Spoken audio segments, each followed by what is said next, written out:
पूज्य महाराज श्री कहते हैं कि मैं एक साधन बताया करता हूँ, मौन रहना। भीतर से ऐसा विचार कर लिया जाए कि मुझको कुछ करना है ही नहीं, ना स्वार्थ ना परमार्थ, न लौकिक न पारलौकिक, कुछ करना है ही नहीं। ऐसा विचार करके बैठ जाएं। बैठने का बढ़िया समय है प्रातः नींद से उठने के बाद। नींद से उठते ही भगवान को नमस्कार करके बैठ जाएं। जैसे गाढ़ी नींद में किंचिन मात्र भी कुछ करने का संकल्प नहीं था, ऐसे ही जागृत अवस्था में किंचिन मात्र भी कुछ करने का संकल्प न रहे। यह जागृत में सुषुप्ति है। चिंतन, जप, ध्यान आदि कुछ भी नहीं करना है, परंतु चिंतन आदि नहीं करना है, यह संकल्प भी नहीं रखना है, क्योंकि ना करने का संकल्प रखना भी करना है। अब किंचिन मात्र भी कुछ नहीं करना है, ऐसा विचार करके मौन हो जाए। यदि मन ना माने तो सब जगह एक परमात्मा परिपूर्ण है, ऐसा मानकर मौन हो जाएं।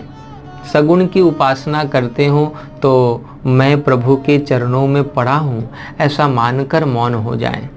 परंतु यह 2 नंबर की बात है। 1 नंबर की बात तो यह है कि कुछ करना ही नहीं है।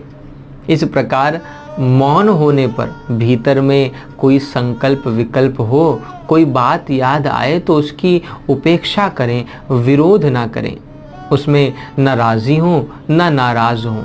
शास्त्र विहित अच्छे संकल्प आएं तो उसमें राजी ना हो, और शास्त्र निषिद्ध बुरे संकल्प आएं तो उसमें नाराज ना हो।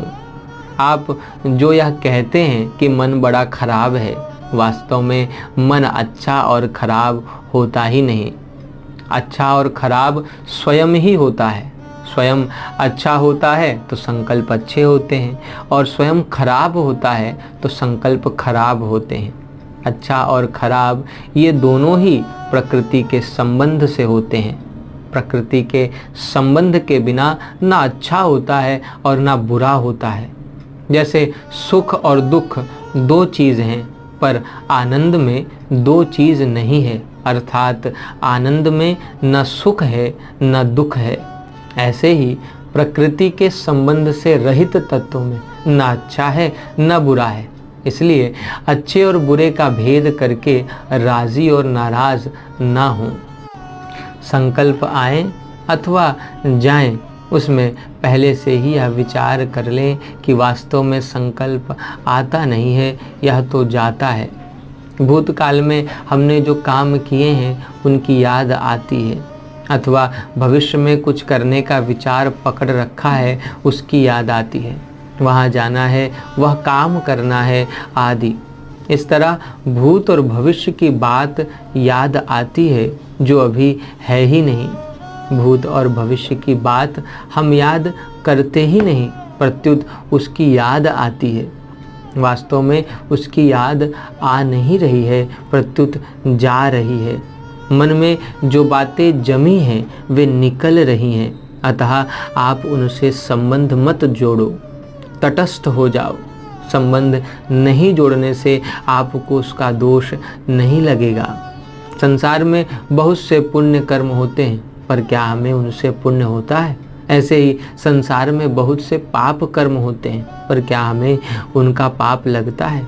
नहीं लगता। क्यों नहीं लगता? क्योंकि हमारा उनसे संबंध नहीं है, उनके साथ हमारा सहयोग नहीं है। जैसे संसार में पुण्य पाप हो रहे हैं, ऐसे ही मन में संकल्प विकल्प हो रहे हैं। हम उनको कर नहीं रहे हैं, करना चाहते भी नहीं, करने का संकल्प भी नहीं है। हमें तो अभी भी कुछ नहीं करना है। हम उनके साथ जो चिपक जाते हैं तो उनकी पुण्य और पाप की, अच्छे और बुरे की संज्ञा हो जाती है, जिससे उनका फल पैदा हो जाता है और वह फल हमें भोगना पड़ता है। इसलिए उनके साथ मिले नहीं, ना अनुमोदन करें ना विरोध करें। संकल्प विकल्प उठते हैं तो उठते रहें, यह करना है और यह नहीं करना है, हम दोनों को उठा दें। नैव तस्य कृतेनार्थो ना कृतेनेह कश्चन। करने और ना करने दोनों का ही आग्रह न रखें। करने का आग्रह रखना भी संकल्प है और ना करने का आग्रह रखना भी संकल्प है। करना भी कर्म है और ना करना भी कर्म है।